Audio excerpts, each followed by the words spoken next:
mga kalam, ngayon ipag-uusapan natin ang isa sa pinakamayamang personalidad at kilalang politika sa bansa na si Chavez Singson. Maraming kontrobersiya ang umiikot sa napakakilalang personalidad na ito. Ngunit sa araw na ito mga kalam ay alamin natin ang mga bagay patungkol sa yaman ni Chavez Singson.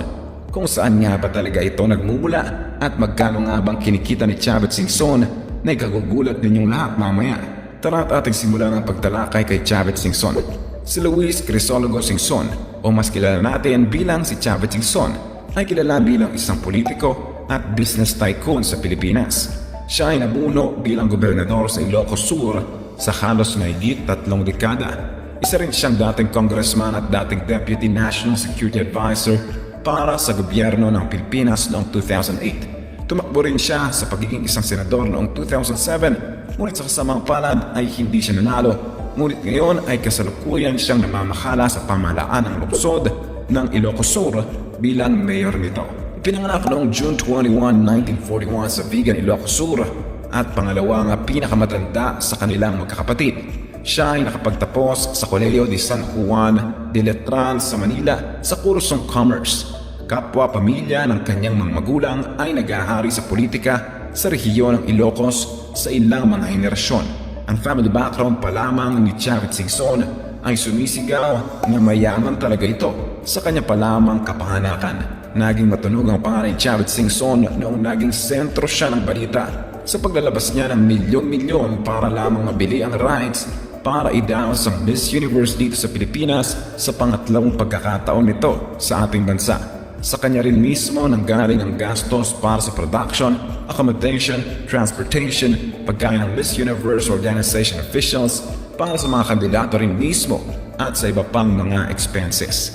Sa paggastos pa lamang ng napakaraming taong sangkot sa Miss Universe ay nakakalula na. Wala pa yan sa karingkingan ng mas ipinakita ni Chavez Singson na naibalita rin na para sa mismong event ay bumili pa mismo ito ng luxury yacht na nagkakahalaga ng 100 milyong halaga. Ito ay ang MY Happy Life na isang luxury yacht na nakapagpasakay rin ng ilang Miss Universe candidates mula Manila hanggang Batangas. Sa ganitong uri ng mga gastos, magtataka talaga ang mga sambayan ng Pilipino kung gaano ba kayaman si Chavez Singson. Doon na rin nagsimula ang mga kontrobersiyang umiikot sa kanya. Maraming paratang ang binato sa kanya kagaya na lamang na ang yaman niya ay mula sa mga kinurap niyang mga pondong mula sa kanyang pagiging politiko ng napakahabang panahon sa Ilocos Sur. Talaga namang hindi katatantanan ng publiko kung makikitaan kanila ng ganitong gastos at isa kang kilalang politiko at negosyante, ngunit mas nananahimik naman ang mga tao nang sinimulang ipahayag ni Chavez Singson ang kanyang kita kada buwan mula sa kanyang kairaming pinagkukunan ng pinagkakitaan na siya namang ating isisiwalat mamaya. Una sa lahat ay ating alamin kung saan nga ba nanggagaling ang pera ni Chavez Singson. Napakarami ang masasabi nating pinagkukunan ng yaman ni Chavez Singson. Unang-una sa lahat ay nanggaling mismo si Chavez Singson sa mayamang pamilya. Ngunit siya ang naging pinakamayaman sa kanilang angkan nang pinakita nito ang kanyang kagalingan sa paghawak ng pera, paghandle ng mga negosyo niya at patuloy na paggawa ng maraming negosyo, tunay na kanyang pagkakakitaan. Marapat rin nating kilalanin na si Chavez Singson ay ang chairman ng LCS Group of Companies. Isa itong group of companies, ibig sabihin naglalaman ito ng napakaraming kumpanya at Chavez Singson mismo ang pinaka nagmamay-ari nito. Ating tatalakayin isa-isa ang ilan sa mga pinagkakakitaang mga negosyo ni Chavez Singson.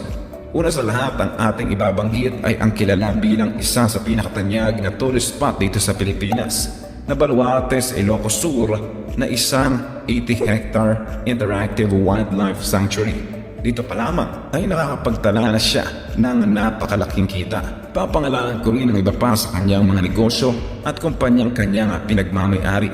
Blam Commercial of the Philippines Incorporated na isang kumpanya na gumagawa ng advertising business at food wholesale business na alam naman natin na basta pagkain ay may kaakibat talaga ito nakita. Pardas Transportation ay isang bus transportation line na isa ring napakakumikitang industriya, lalo na ang transportasyon sa Pilipinas ay isa ng necessity ng mga tao. Chavez 3 Project Corporation ay isang kumpanya na gumagawa at nagpapalago ng mga negosyong nakatuon sa environmental conservation at legal na paggawa at pag-harvest ng mga domestic trees sa bansa. Clark Lewis Retail na isang sportswear company. Hello Skylark Lending Corporation na isang kumpanyang nagpapalaan ng mga loans at involves sa pera na siya isa ring kumikitang industriya.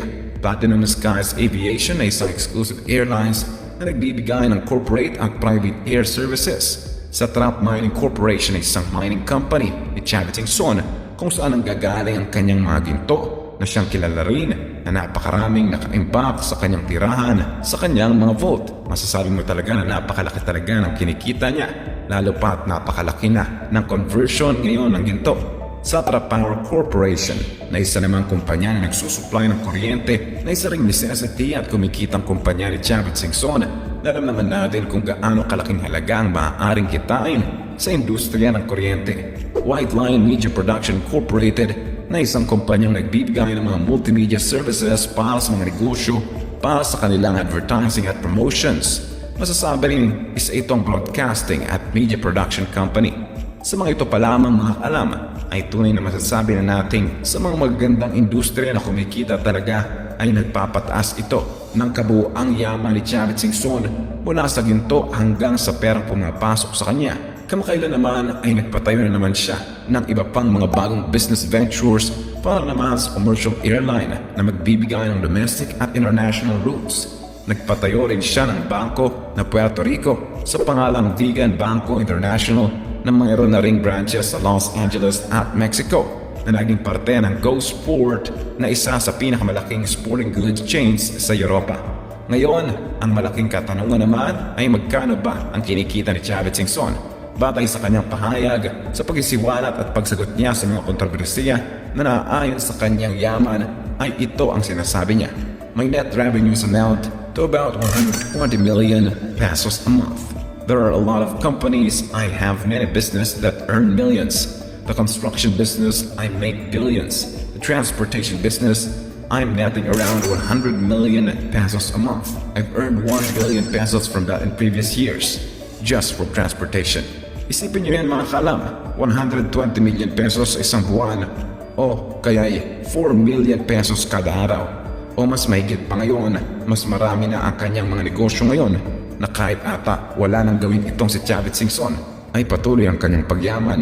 O kung iisipin mo pa, ay panagyan ito sa maraming taong nakakalipas na. Matatawag na rin ata natin siyang isang crazy rich Asian ng Pilipinas. Tumutulong naman siya sa mga mamayang Pilipino, hindi man sa paraan na alam natin, kundi sa paglikha ng napakaraming negosyo at mga korporasyon na siyang nagbibigay daan sa paglikha ng mga trabaho sa ating bansa na masasabi rin natin na mas importante kaysa sa mga panandaliang tulong lamang. Kaya hindi na nakapagtataka na pinagpapala talaga itong si Chavez Singson na wala ring duda ang kanyang kayamanan. Kalam, anong masasabi mo sa ating nakamamahang topic ngayon? Sino pa mga personalidad ang nais mong ating talakayan?